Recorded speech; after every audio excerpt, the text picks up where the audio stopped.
Le Seigneur, il est celui qui récompense ses enfants. Le Seigneur, il est celui qui redonne la joie. Le Seigneur est celui qui restaure. Le Seigneur est celui qui donne la paix. Le Seigneur est celui qui récompense avec une bénédiction matérielle. Et j'aimerais te dire à tous ceux-là qui ont pris le privilège de me suivre, il y a une mission qui a été donnée par toi. Et c'est toi qui dois s'élever afin d'accomplir la mission. Ne te compare pas aux autres. Ne te compare pas aux autres. Il y a de ceux-là que le Seigneur les a créés minces. D'autres, le Seigneur les a créés big.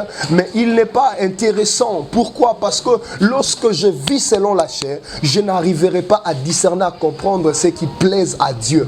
Voilà pourquoi la Bible déclare dans le livre de Galates, chapitre 5, le verset 17, la Bible dit: marchez au contraire selon l'esprit et vous allez accomplir le désir de l'esprit. Notre Dieu, le Dieu que nous prions, nous adorons, étant Dieu, nous exige que ceux qui l'adorent doivent l'adorer en esprit ainsi qu'en vérité. Voilà pourquoi il est temps pour nous être des chrétiens spirituels, devenir des chrétiens spirituels, de s'élever, de se motiver, de s'élever, de prier pour ta spiritualité, de chercher la face de l'Éternel. Ne nourris pas seulement ta chair, mais apprenons aussi à nourrir ton esprit. Parce que lorsque tu vas commencer à nourrir ton esprit, c'est alors que tu apprendras à comprendre à nourrir ton esprit. C'est alors que le Seigneur, le Dieu du ciel, c'est alors qu'il commencera à vivre en intimité avec toi. Et des fois, tu ne rêves plus. Et des fois, le Seigneur ne te parle plus. Pourquoi? Parce que le Seigneur ne parle pas à ta chair, mais le Seigneur parlera à ton esprit. Parce que ce qui va accomplir la mission de l'Éternel,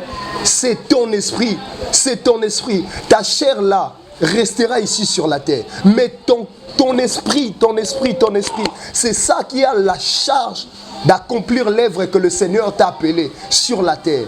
Et voilà pourquoi j'aimerais te dire, tous ceux-là qui meurent ici sur la terre, ce ne sont pas tous qui accomplissent la mission de l'Éternel. Il y a d'autres qui n'arrivent pas à accomplir. J'aimerais te dire, le Seigneur, il est celui qui récompense. Et d'ailleurs, notre Dieu, c'est un bon payeur. Dieu, c'est un bon payeur. Il est celui qui paye. Il est celui qui récompense. Il est celui qui accorde la bénédiction qu'aucun membre de ta famille ne te l'accordera. Voilà pourquoi j'aimerais te dire, bientôt, le Seigneur reviendra pour récupérer son église. Voilà pourquoi nous sommes en train de voir l'accomplissement de ce qui était déclaré dans le livre de Matthieu chapitre 24. La Bible dit, lorsque vous verrez les abominations, sachez-les qu'on est près du temps de la fin. J'aimerais te dire, Maranatha, Jésus-Christ revient bientôt. Et il est temps que tu t'élèves dans la prière afin de discerner ce qui est la volonté de Dieu. Je suis en train de prier pour toi qui es en train de me suivre. Tu ne mourras pas par une mort prématurée. Tu ne mourras pas par une mort prématurée. Aucun accident ne te sera accablé. Que la grâce de Dieu soit sur toi. Que le Seigneur enlève tout échec, tout maléfique, tout ce qui est...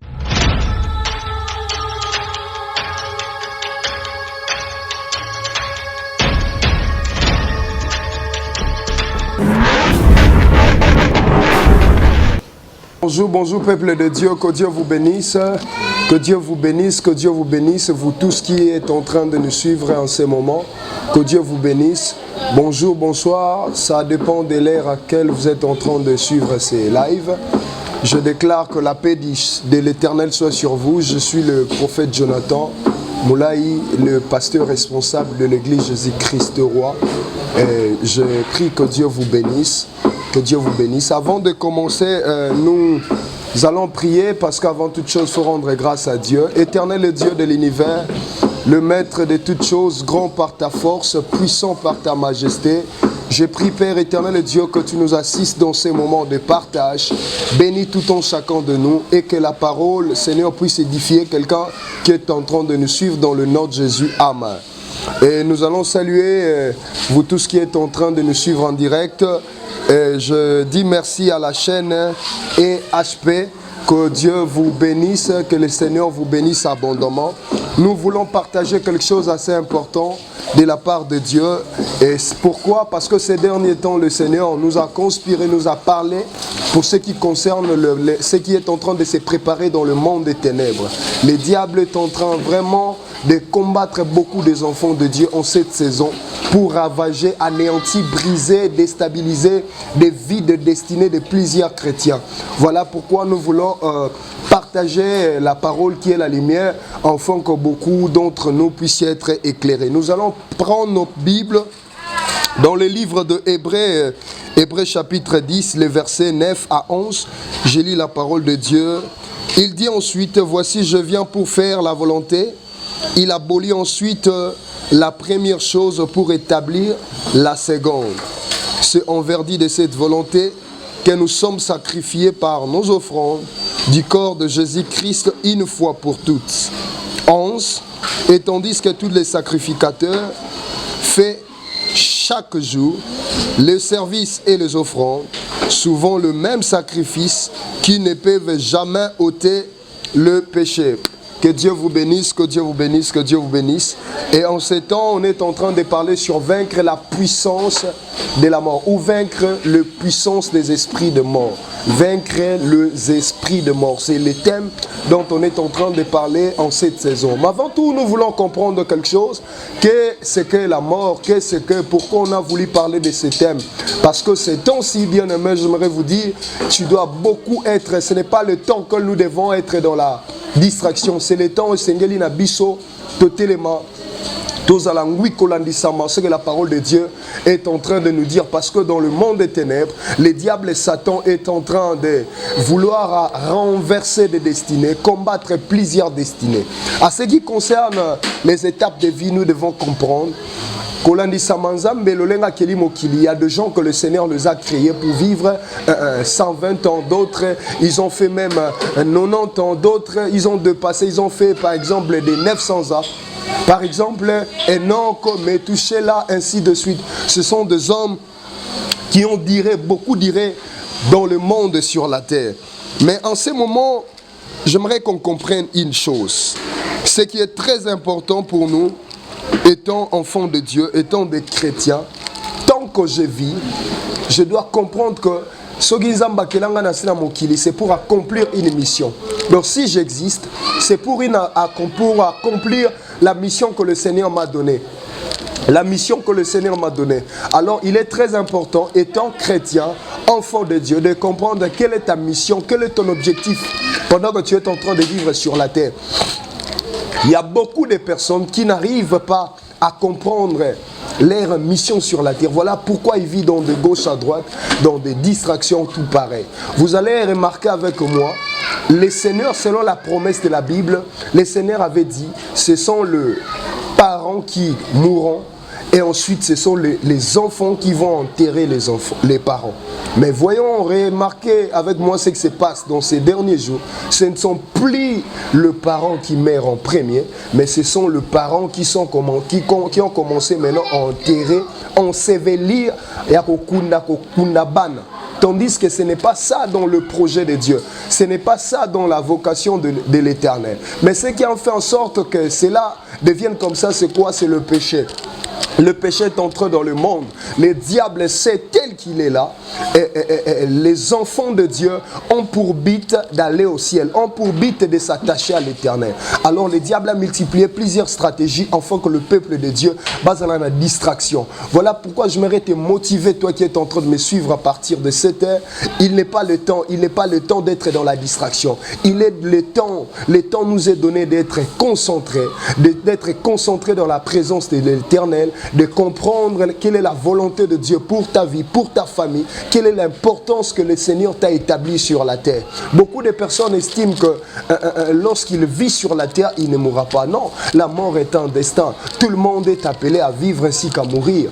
Il y a un temps pour tout, un temps pour naître, un temps pour vivre, un temps pour le vieillissement, un temps aussi pour mourir. Mais l'importance et l'utilité, c'est de comprendre pendant que tu vis sur la terre et quelle est la mission que le Seigneur t'a établie.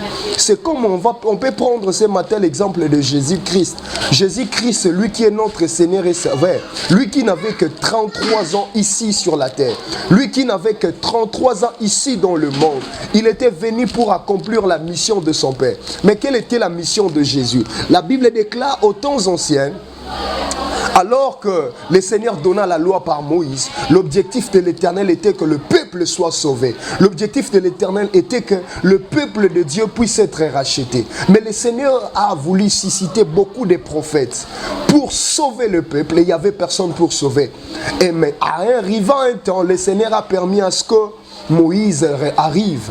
La Bible dit, malgré le prophète, le multiple de prophètes qui venaient, qui étaient de descendants par descendants, qui venaient sur la terre, la Bible dit, attends, mon côté qui a racheté le peuple. Parce que la Bible déclare aux temps anciens les sacrifices de bouc, parce qu'il arrivait au peuple de Dieu lorsqu'il péchait, il venait dans la présence de Dieu. Leur péché, je donne un exemple typique, leur péché s'est présenté devant la face de l'Éternel. Tellement notre Dieu n'aime pas le péché, n'aime pas les abominations. Alors la Bible dit, le peuple venait avec les sangs. Je donne l'exemple et ça c'était comme les sangs. La Bible dit, les sangs venaient pour couvrir le péché. Vous suivez avec moi? Le sang des boucs, les sangs des animaux, des oiseaux qu'on offrait à l'autel dans la sacrificature, c'était pour couvrir le péché. Alors la Bible dit, il arriva à chaque année auquel, peu importe les sacrifices qu'on donnait, le péché apparaissait toujours dans la présence de l'Éternel. Donc, les sacrifices du sang qu'ils ont donné, ça n'était plus important. Pourquoi? À chaque fois qu'ils offraient des sacrifices, après une année, il offre les sacrifices. Après quelques jours, il commet un péché, il vient avec les sacrifices. Peu importe autant de sacrifices de sang qui était renversé sur la terre. La Bible dit au fur et à mesure qu'il faisait une année plus tard, le péché était en train de s'apparaître encore de nouveau dans la présence de l'Éternel. Alors tellement que notre Dieu n'aime pas le péché, tellement que notre Dieu n'aime pas le péché, alors les seigneurs cherchaient quelqu'un pour ôter le péché. Voilà pourquoi il avait suscité Christ. La mission de Christ n'était pas pour couvrir le péché, mais la mission de Jésus était pour ôter le péché. Alors Jésus est arrivé à finir toute sa mission, c'était à 33 ans, et jusqu'à ce que Jésus-Christ est rentré dans le ciel lors de son ascension. La Bible dit, lorsqu'il est rentré, il est assis à la droite du Père. Là, c'est comme une récompense. C'est par là, j'aimerais dire à un chrétien, un enfant de Dieu, pendant que tu vis sur la terre, tu n'es pas appelé à vivre éternellement sur la terre. Tu es venu accomplir une mission sur la terre. Alors, après avoir accompli ta mission, tu vas rentrer auprès de Dieu. Tu vas rentrer auprès de l'Éternel. Voilà pourquoi j'aimerais te dire, tu n'as pas le temps d'être dans la distraction, mais tu as plutôt le temps de se concentrer afin de comprendre quel est ton objectif, quelle est la mission que le Seigneur t'a appelé, quelle est la mission, l'objectif auquel le Seigneur t'a établi ici sur la terre. C'est pour accomplir sa mission, c'est pour réaliser sa volonté. C'est très important. Et c'est alors tu verras, lorsque tu as fini ta mission, même si tu vas rentrer, tu seras dans la gloire. Pourquoi? Parce que ici sur la terre, tu n'as pas été passé inaperçu. Tu as été venu pour accomplir une volonté et tu as achevé, tu es rentré. Et dans ce cas-là, le Seigneur va te récompenser. J'aimerais te dire, pour toi qui sers le Seigneur, il y a une récompense qui attend. Il y a une récompense qui t'entend. Même si tu traverses des moments difficiles, le Seigneur, il est celui qui récompense ses enfants. Le Seigneur, il est celui qui redonne la joie. Le Seigneur est celui qui restaure. Le Seigneur est celui qui donne la paix. Le Seigneur est celui qui récompense avec une bénédiction matérielle. Et j'aimerais te dire à tous ceux-là qui ont pris le privilège de me suivre, il y a une mission qui a été donnée par toi et c'est toi qui dois s'élever afin d'accomplir la mission. Ne te compare pas aux autres, ne te compare pas aux autres. Il y a de ceux-là que le Seigneur les a créés minces, d'autres le Seigneur les a créés big, mais il n'est pas intéressant. Pourquoi? Parce que lorsque je vis selon la chair, je n'arriverai pas à discerner, à comprendre ce qui plaise à Dieu.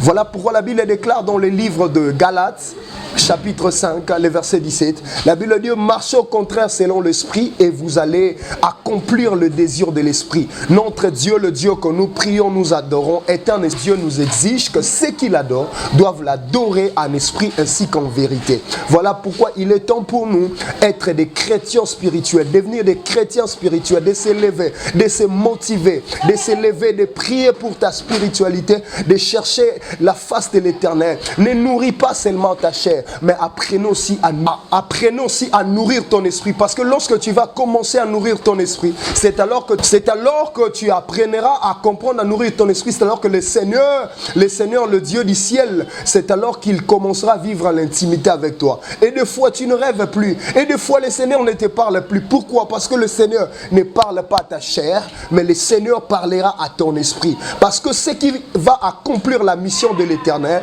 c'est ton esprit.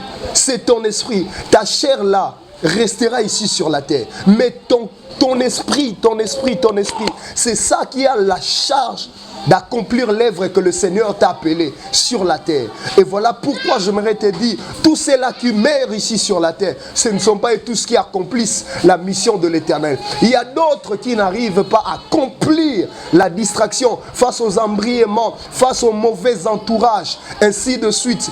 Et tout le monde n'est pas appelé à être marié, tout le monde n'est pas appelé à avoir des enfants, ainsi de suite. Chacun d'entre nous a une mission quelconque que le Seigneur l'a appelé. Voilà pourquoi j'aimerais parler à l'esprit d'un enfant de Dieu qui est en train de me suivre à cette heure. Élève ton esprit, restez concentré, attentif à la voix de Dieu, à l'écoute de Dieu. Médite ta parole, médite la parole de l'Éternel à chaque temps, à chaque fois. Et c'est alors que tu auras des directives, le Seigneur commencera à te parler. Apprenez à nourrir ton esprit par la parole. Apprenez à nourrir ton esprit par la vie de prière, par la vie de jeûne, par la vie de méditation en soi. Et c'est alors que le Seigneur, le Dieu du ciel, il te parlera et il t'accordera la bénédiction qu'il t'a promis. J'aimerais te dire, dans l'œuvre que tu fais, dans l'œuvre de l'Éternel que tu fais, continue à être fidèle. Sers Dieu avec tout ton cœur. Sers Dieu avec tout ton cœur. Malgré que tu travailles, mais tu n'arrives pas à bénéficier des produits de ton travail,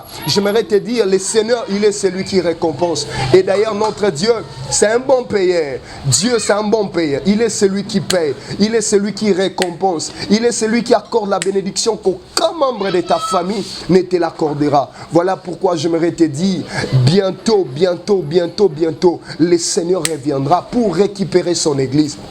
Voilà pourquoi nous sommes en train de voir l'accomplissement de ce qui était déclaré dans le livre de Matthieu chapitre 24. La Bible dit, lorsque vous verrez des abominations, sachez-les qu'on est près du temps de la fin. J'aimerais te dire, Maranatha, Jésus-Christ revient bientôt. Et il est temps que tu t'élèves dans la prière afin de discerner ce qui est la volonté de Dieu. Je suis en train de prier pour toi qui es en train de me suivre. Tu ne mourras pas par une mort prématurée. Tu ne mourras pas par une mort prématurée. Aucun accident ne te sera accablé. Que la grâce de Dieu soit sur toi. Que le Seigneur enlève tout échec, tout maléfique, tout ce qui est en train de te préparer dans le monde des ténèbres. Pour ta vie, pour ta santé, pour tes parents, pour ta mère, pour ton père, pour tes frères et sœurs, pour tes enfants. Je déclare et décrète à partir de cette heure, cela soit détruit au nom de Jésus. J'aimerais te dire, tu ne mourras pas, tu vivras. Et tu rencontreras le merveille de l'Éternel. Tu ne mourras pas, mais tu vivras. Tu rencontreras les œuvres de l'Éternel. J'aimerais te souhaiter déjà bonne année parce que je te vois arriver à fléchir tes pieds dans l'année prochaine. J'aimerais te dire, tu n'es pas un projet diabolique. Tu n'es pas un projet hasard pour le Seigneur. Tu es important aux yeux de l'Éternel. Voilà pourquoi le Seigneur m'avait parlé de ce temps fort, de t'exhorter, de t'édifier, d'être concentré dans la présence de Dieu. Et sinon, si tu n'es pas distrait, c'est alors que le diable cherchera à te vaincre. J'ai pris que la faveur de Dieu soit dans vos maisons, dans vos familles, et que Dieu vous bénisse abondamment. Et c'est ce qui est en train, notre partage de ce matin.